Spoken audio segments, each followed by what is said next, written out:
Good evening, Nigeria. Tonight on the issues, the battle lines are drawn and the future of Nigeria's political landscape hangs in the balance. A shockwave from Finland as Simon Ekpa faces terrorism charges, accused of inciting violence in Nigeria while leading a separatist movement from abroad. The Labour Party descends into chaos with dwelling factions, mutual suspensions, and allegations that could rip the party apart from the inside.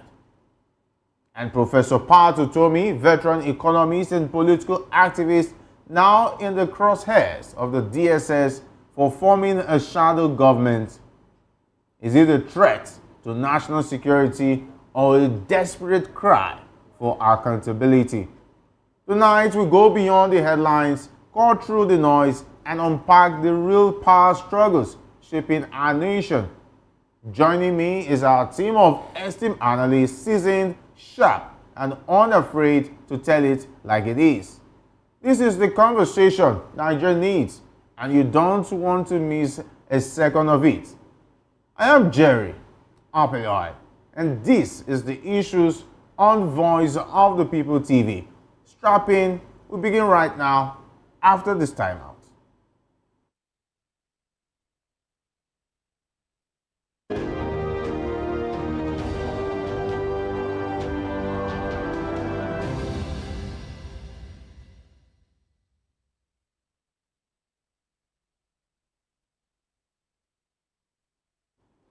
Welcome back. Let's dive straight into today's discussion. We start off with a high-profile case is unfolding in Finland involving a dual Finnish Nigerian national accused of inciting terrorism in connection to separatist activities in Nigeria. Finnish prosecutors have charged the man identified by national broadcasters YLE as Nigerian separatist leader Simon Ekpa with public incitement to commit crimes with terrorist intent and participating in a terrorist group. The charges stem from alleged activities between 2021 and 2024 in the Finnish city of Lahti, tied to efforts to establish an independent Biafra state in southeastern Nigeria. Ekpa, a self-proclaimed leader of the Biafra Republic government in exile, is known for his involvement in a faction of the indigenous people of Biafra, or IPOB, a group banned in Nigeria and linked to violent unrest. Finnish authorities say Ekpa remains in custody and has denied the charges. 4 others are also under investigation for allegedly financing his operations. Ekpa has also been active in Finnish politics, previously serving on Lahti's Public Transport Committee as a member of the Conservative National Coalition Party. This case highlights the global reach of separatist movement and the legal challenges nations face in dealing with transnational activism and alleged terrorism. All right, today I'm delighted to be joined by 2 esteemed guests here in the studio. We have Mr. Peter Obi. Mr. Obi is a philosopher, development economist, and best-selling author. He is also an erudite commentator on economy, finance, politics, and power. Great to have you join us. Thank you for having me.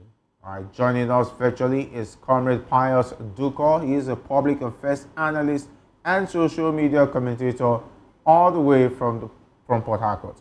We understand he's still here to join with us. Let me now start off with Mr. Obi. How should the Finland government balance its commitment to free speech with prosecuting individuals like Simon Ekpa accused of inciting violence abroad? Well, for me, we should separate these 2 issues. Self-determination is different from terrorism. Okay. Self-determination is different from terrorism.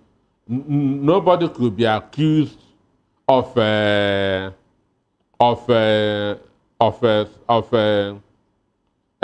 crime against their self-determination because it is constitutional. It is constitutional. But terrorism is a crime against the state. So Simon Ekpa committed terrorism acts against the Nigerian state by claiming responsibility to murder of soldiers and policemen. So for me, this is the main reason why he has gone to court. Not because self-determination is constitutional. It's in Nigeria constitution. As long there's a saying that your rights ends where another person's own begins. Calling for self-determination without disturbing the peace of the state, you are within your constitution. But claiming responsibility for murder of people, understand me, this is a state offense. And on many occasions, I have heard him, and other people across the world has also heard him claiming responsibility for murder. A typical example is when 6 Nigerian soldiers were killed in Abia State. He issued a statement claiming responsibility that his boys are behind the death of Nigerian soldiers. So, and that's what terrorists do all over the world. When they kill, they claim responsibility. So those are factual evidence that are to be used against him. It's not really that he is calling for separation or for determination or for self determination. Or determination. All right. Does this case expose a loophole in European democracies being used as safe havens for individuals allegedly promoting unrest in other countries? There's no allegedly here. He is promoting unrest in Nigeria. Okay. He is promoting unrest in Nigeria. He is inciting gullible people in Nigeria. Understand? He is behind the sit at home. It is his own boys that are behind the sit at home in Nigeria, because Nnamdi Kanu has said over and over that that he is against the forcing people to sit at home. When the murder of 6 Nigerian soldiers happened in Aba, Nnamdi Kanu condemned it. So Nnamdi Kanu has never accepted the responsibility of death of any Nigerian soldier or Nigerian policeman. So this is the difference between Nnamdi Kanu and Simon Ekpa. So everybody understands what every good, well-meaning Nigerian understand what Nnamdi Kanu is doing. But Simon Ekpa is a criminal. All right, what responsibility does the Finnish government bear if Ekpa's actions from within its borders have contributed to violence and instability in Nigeria? Well, Finland is a member of the United Nations. Nigeria is also a member of the United Nations. So they will not keep quiet if somebody is inciting violence in another country from their own country. So that must be their own interest. So violence anywhere is not allowed, especially being in one country and inciting violence in another country. This is what can bring about a breakdown in diplomacy and so on and so forth. Why did it take the Finnish government so long to arrest Simon Ekpa? He's been active in all of this since 2021. Why did it take them so long? Well, the issue is this. Over there, they are not as hasty as us here. In the civilized world, you are allowed to commit a crime. They will first of all have their evidence before coming against you. Unlike in Nigeria, where police will arrest you and begin to ask you, what did you do? Understand me? Unlike in Nigeria, where police will arrest you and now begin to ask you, what did you do? So there, they take time, gather their evidence before arresting you and taking you to court. So we have a different security system and justice system. And we understand that our virtual guest is now with us, talking about Comrade Pius Duko, who is a public affairs analyst and social media commentator. Good evening. It's great to have you on the issues. Yes, good evening. How you doing? Yeah, it's been a while. Okay, we're just talking about the Simon Ekpa case. The question has been, why did it take the Finland government so long to arrest Simon Ekpa, and now they are sentencing him? Why did it take so long? And with the actions of countries like Finland, is this not giving separatist movement undue legitimacy in international circles through figures like Ekpa, despite its links to violence? Yes, at first, it was looking like if the Finland country supported Simon Ekpa, because sometimes he will appear at public events and then it seemed like if people were shocked. What is it that the Finland is not doing anything about all these allegations? However, let me allude to the fact of what my senior comrade is saying there, that they don't rush in the case of criminal activities and what you're doing. They will take time to investigate, cross-investigate, and have a lot of research before they allow you to bring to the floor. So I think that taking time was not their problem, but they want to bring it out so that by the time they finish it, it will not be a mere allegation, but a concrete evidence have been provided. So it is important because all the way from Finland, the man have been inducing negatively in Nigeria, talking to the youth and even criticizing the government violently, and also the issue of sit at home. In fact, there was a time he said he's the prime minister.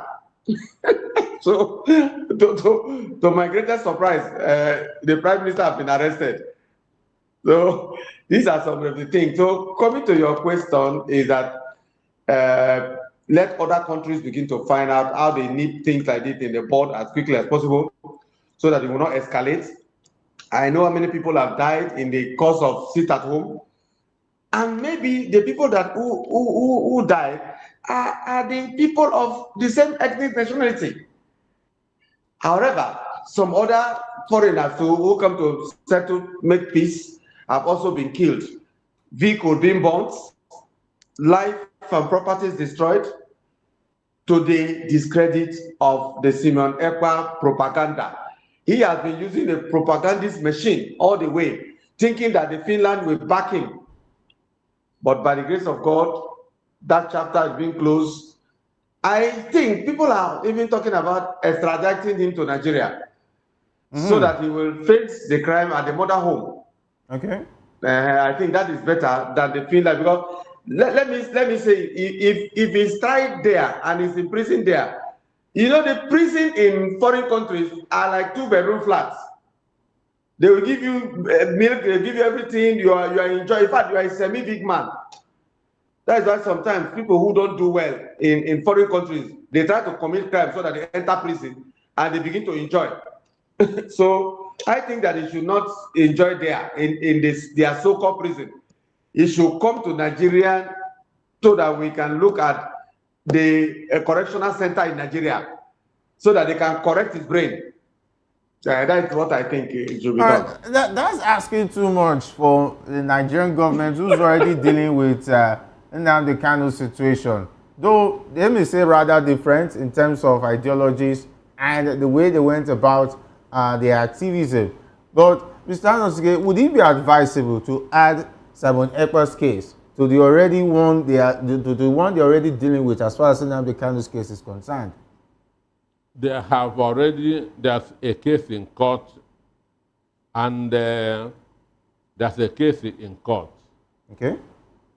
And it should be exhausted, understand me, before any other thing. And going from what Doko said, I prefer Simon Ekpa in Kirikiri because the Scandinavian nations, their prison is like Ikoyi. He says semi-big man. No, they are more comfortable than the rich people here in their prisons. So for me, I want him to be brought back to this country. Here,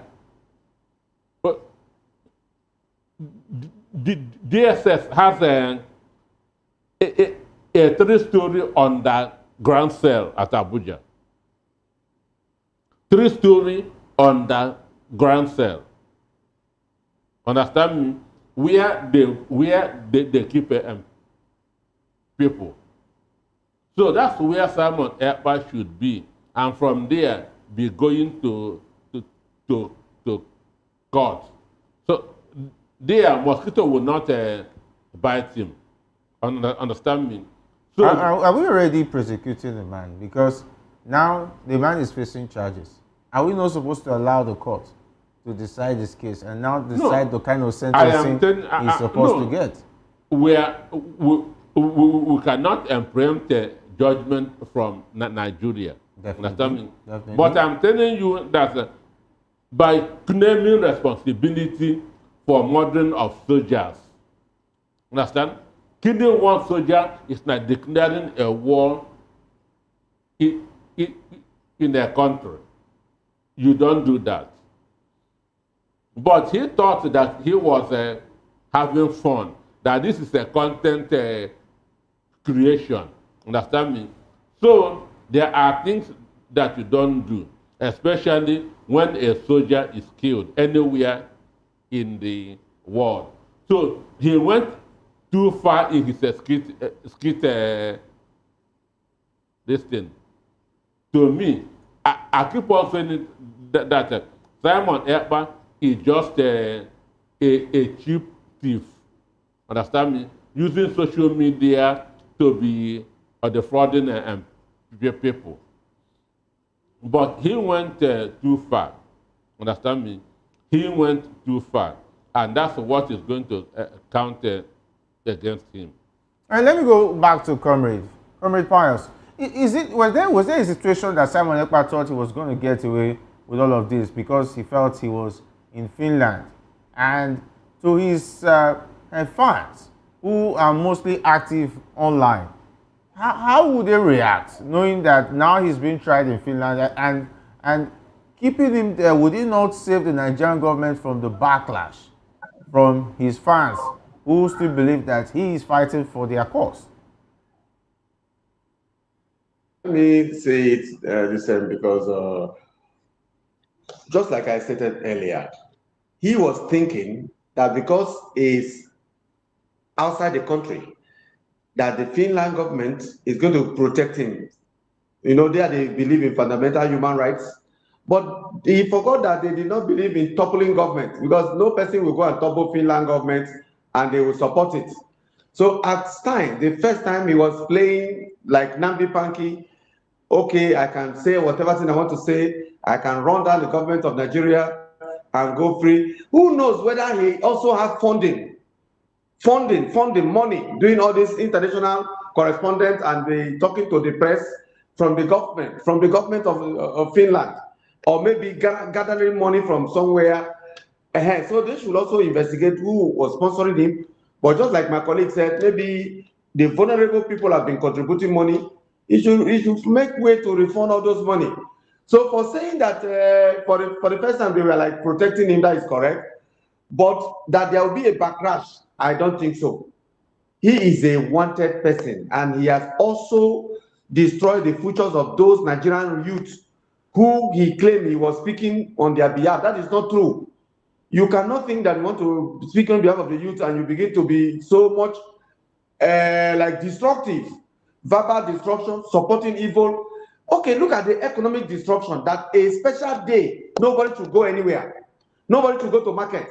Nobody should go to take his child in the hospital. Nobody should go to school. Is that not against the fundamental human right of those people?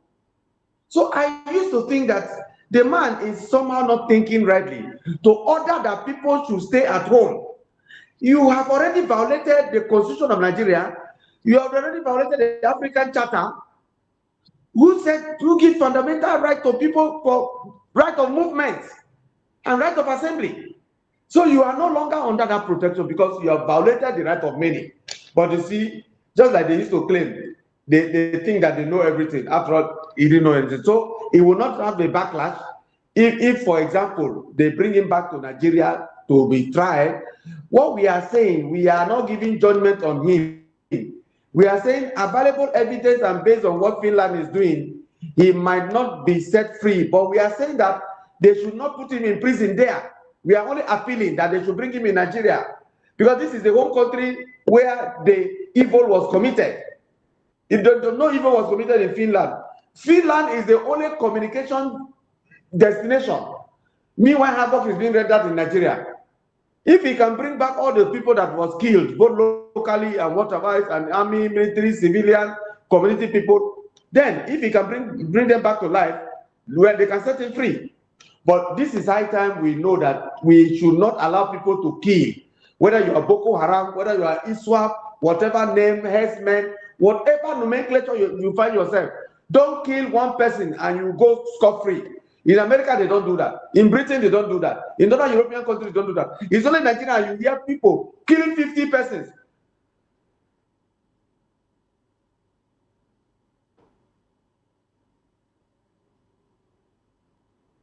Okay, we can only hear from the comrade. Anyway, Mr. Noske, what does this say about Simon Ekpa as a person? Because now he's now in the custody of the Finnish government and he's now going to be tried. Is there a way out for this, for Simon Ekpa? I'm not the judge, I'm not or the prosecutor. I'm not the judge, I'm not or the prosecutor, but what I've heard him say, he is in a tight spot. What I have heard him say, he's in a tight spot. The word is about interest. I know that Finland recognizes fundamental human rights. Understand me? They value human beings more than Nigerians value human beings. So, but he committed the offense. Understand? So, and that's why he is in court as we speak. So, I know that initially, I can say that he thought that he was having fun. Understand me? Are you trying to say he didn't understand the seriousness of what he was actually doing? Sometimes there's this youthful exuberance. Understand? But he's above 18, and of course, he's far, he's already a father, or must have tasted life. Youthful exuberance. He thought that he said that he was a skit maker. You remember? Okay. He called himself a skit maker. He called himself that's a content creator, and denied being the head of the prime minister of Biafra. Understand me? So, because he is married to a Finnish woman, and he is a Finnish citizen, so his mindset was that he will get a protection there. So how do you take content creating to that level of inciting violence? So he thought that he is beyond the reach of Nigerian government. Okay. He thought that he is beyond the reach of Nigerian government, and from there, using gullible people. Understand me? People who cannot see beyond their nose. How can somebody in Finland tell you here, go and kill policemen, and you go and kill? Why can't he come down and lead by example? Understand me? So for me, he overreached himself, and he should pay. Because I know that Finnish government will not allow Simon Ekpa to break their relationship with the Nigerian government. Are you saying there might be a plan on that work to extradite him anytime soon? Well, the Faboemi has denied any extradition, but I don't know what's happening. If he is found guilty, it will be better that he serves his sentence in Nigeria, because in law there's what is called jurisdiction. Okay. So it is in Nigeria that the offense was understand that action happened. So he should be brought down to Nigeria to serve his sentence in Nigeria. All right, let's now go to the next conversation, where a power struggle is threatening to tear apart Nigeria's Labour Party as internal factions clash over leadership, legitimacy, and party control. A caretaker chairperson, Nenadi Usman, has publicly challenged factional Labour Party chairman Julius Abure to make good on his threat to expose top party members, including Peter Obi and Abia State Governor Alex Oti. Usman, a former finance minister, claims Abure is under police investigation and alleges misconduct during his tenure. The rift centers on a leadership dispute following a Supreme Court ruling which Usman interprets as signaling the end of Abure's legal authority.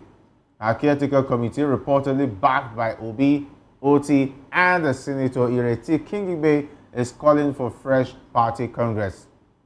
Tensions escalated after both camps issued mutual suspensions, with Abure's faction ousting Oti and Kingibe, and Usman's camp retaliating by suspending Abure himself.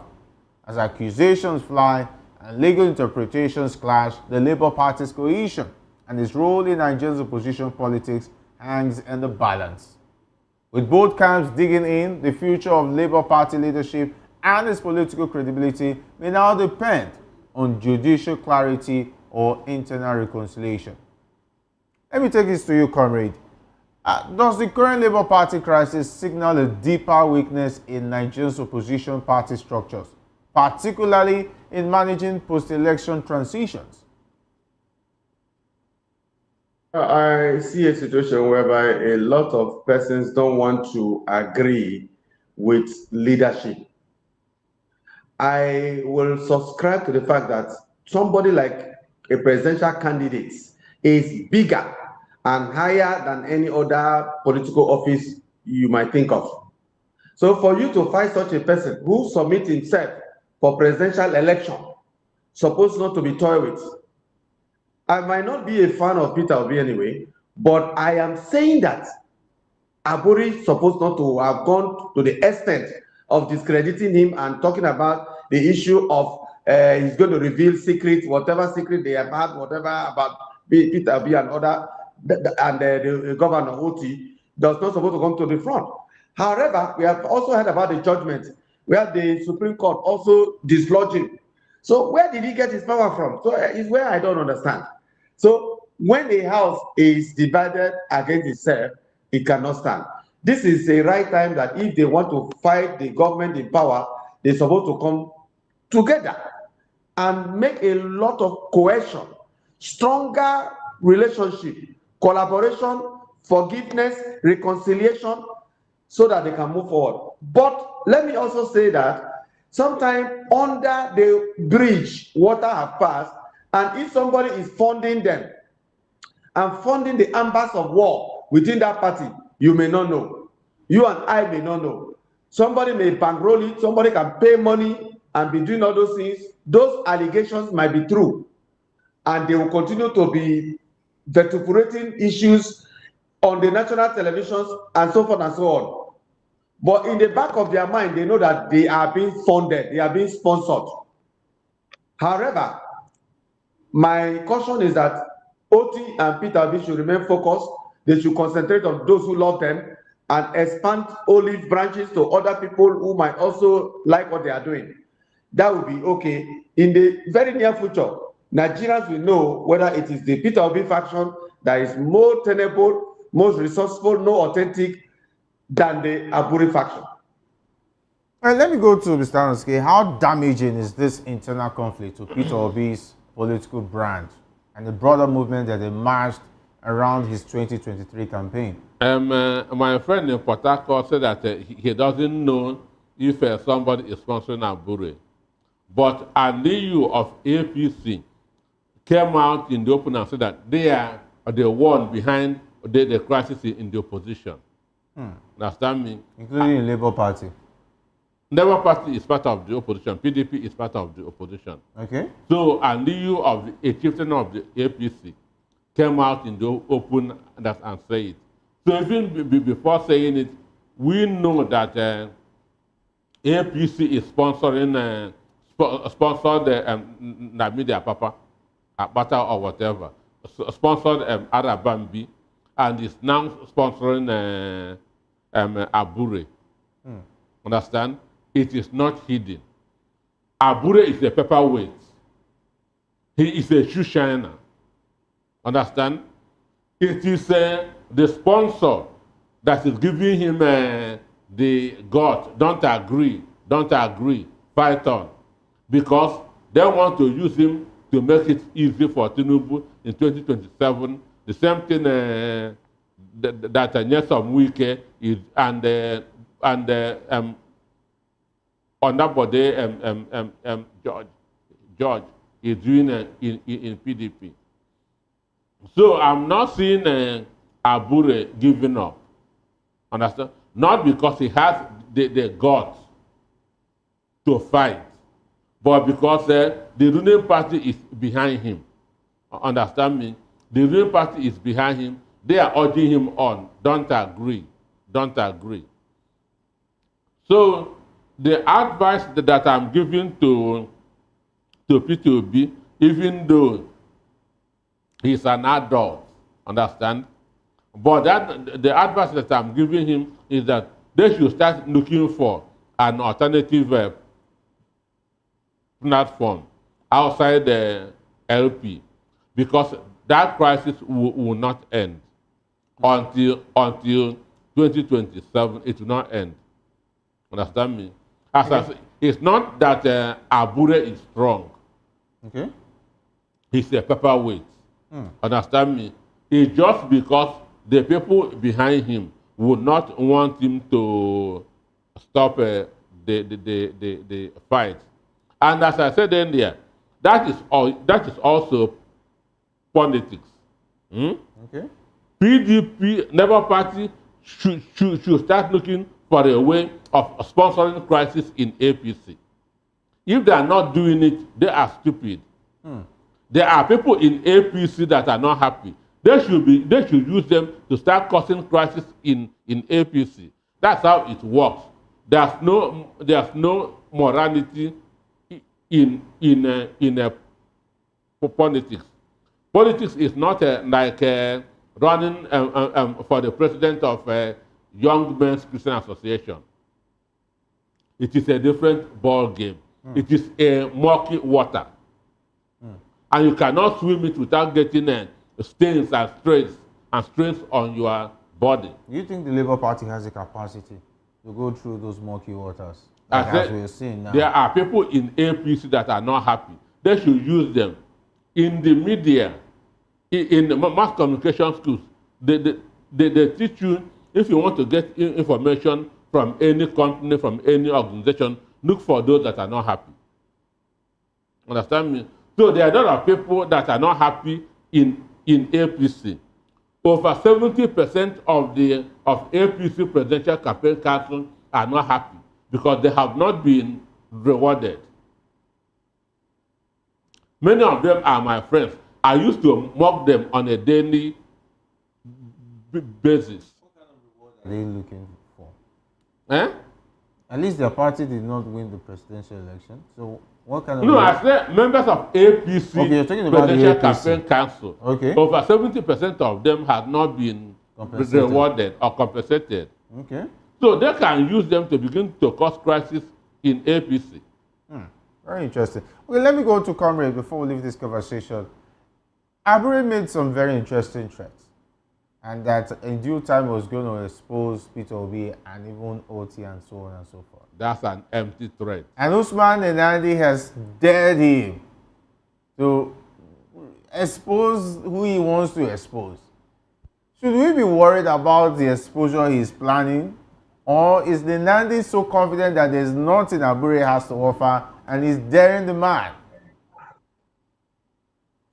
Well, let me bring this allusion. Some years ago, when Governor Rotimi Amechi of Rivers State and Nyesom Wike, then, he wasn't the governor then, they were quarreling.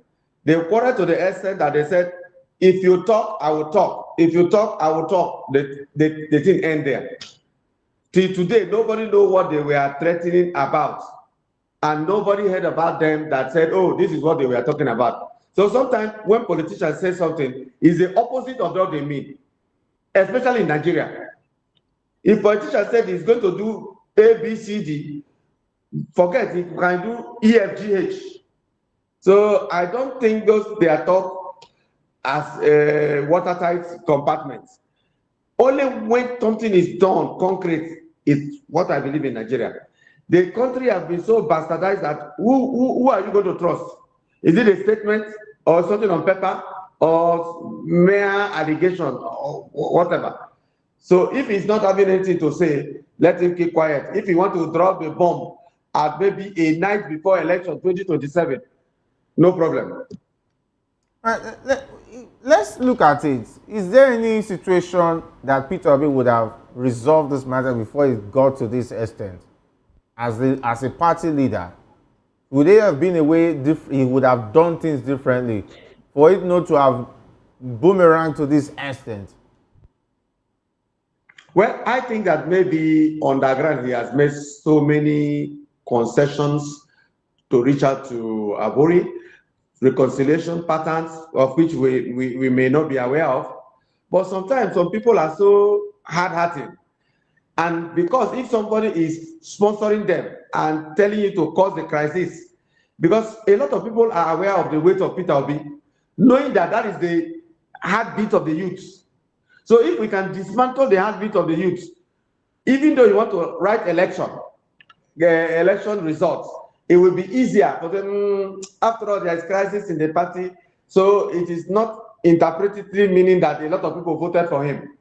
But because of the last time there wasn't much fight like that, it was believed overwhelmingly that without the servers having fault, that he would have been the president. Are you calculating? Are you playing the devil's advocate, Comrade?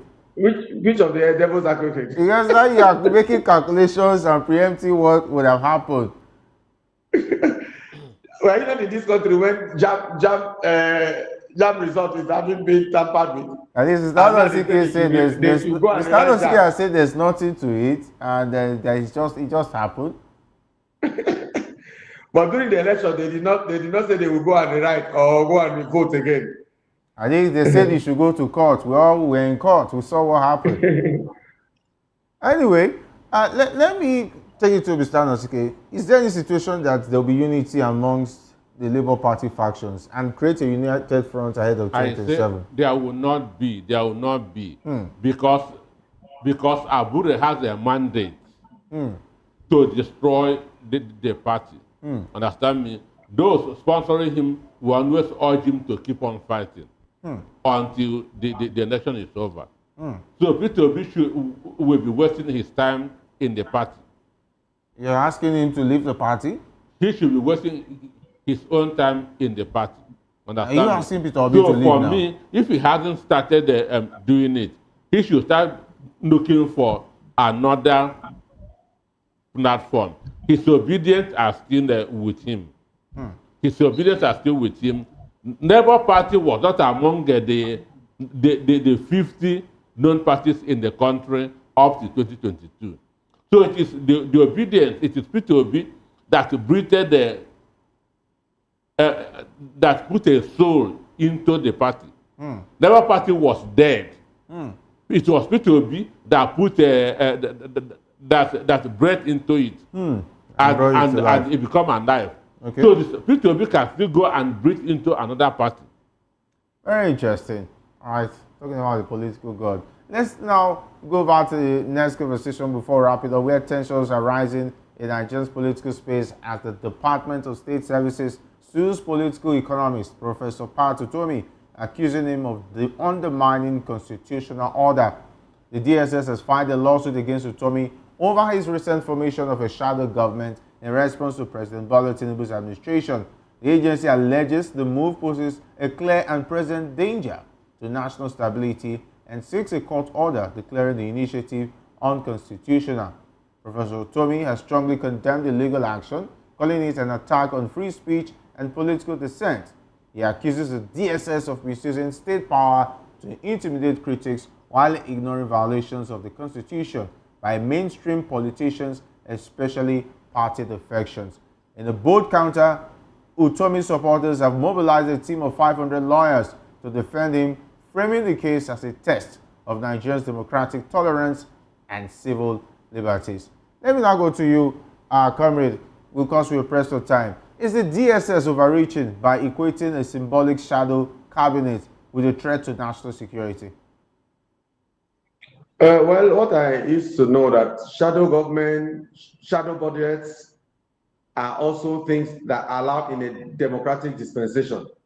However, in Nigeria here, a lot of people are not aware of such nomenclatures, that even if government presents a budget, you can also present your shadow budget and explain that, look, this budget will have been used and save so amount of money and do so projects, and the country will still move forward. It's a kind way of suggesting. It's just a bare suggestions and advice. So if they like, they take it. If they don't like, they leave it. So also government too. So if Professor Peter Obi talk about shadow government, that does not interpretatively mean that you are going to topple government. After all, he's a civilian. He's not a military, and he's not a sole administrator, and he has not appointed any two. So if he appoints people, it's just a mere nickname, how they can sanitize government and let government even learn from all those people. So to me, well, it's like another time being wasted in court, but just like they said they are mobilizing, it's not to preempt the court, but in Nigeria here, everything will go to the court, everything will go to the court. Peter Obi has also said in where I have read, I don't know whether rightly or wrongly, that very soon he will also going to retire from actual politics. I don't know which one is which one, but, well, let the case speak for itself. Res ipsa loquitur, as the lawyers will say. All right, let me go to Mr. Stansky. What does this lawsuit say about the state of political intolerance and freedom of expression in Nigeria in 2014-15, APC formed a shadow government when Jonathan was in power. Okay. 2014-15, APC formed a shadow government. Then it was not a threat to national security. But now APC is in power. Shadow government has become a threat to national security. In America, Democrats form a shadow government against Donald Trump. Understand me? In America, Democrats form a shadow government against Donald Trump. In Britain, it's a common thing in democracy. Understand? Shadow government just means a kind of an alternative. It is used to keep government on their toes. Understand me? It is used to keep government on their toes to bring a kind of alternative opinion. So there's nothing wrong about it. So, but we know everything in Nigeria has been politicized. Even our MBS, that understand me, Bureau of Statistics, has been politicized. So you don't believe anything again in the country. So the SSC is just being sycophantic. But if they go to court, it will be dismissed because there's nothing there. There's nothing there. All right. I want to say we'll have to wrap it up here, comrades. It's been a pleasure having your insights on the program, and we'll continue to monitor the events. Thank you very much for having me once again. All right. Have a good night, first. Of course, Mr. Nosike, it's been awesome having you. Thank you too. Thank you too. All right. So what a night, Nigeria. The political landscape is shifting, and these storms are far from over. As the battle for Nigerian democracy escalates, the questions remain. Who really holds the power? Who is willing to fight to the end? But we won't just stop here. We'll be right here every step of the way, bringing you the stories that matter. Thank you for joining us on the issues where politics, truth, and action collide. Stay tuned, stay engaged, and stay ready, Nigeria. The fight for your future is far from over. I am Jerry Apeliohai. And until next time, this is the Issues on Voice of the People TV. Good night, and remember, the truth never sleeps.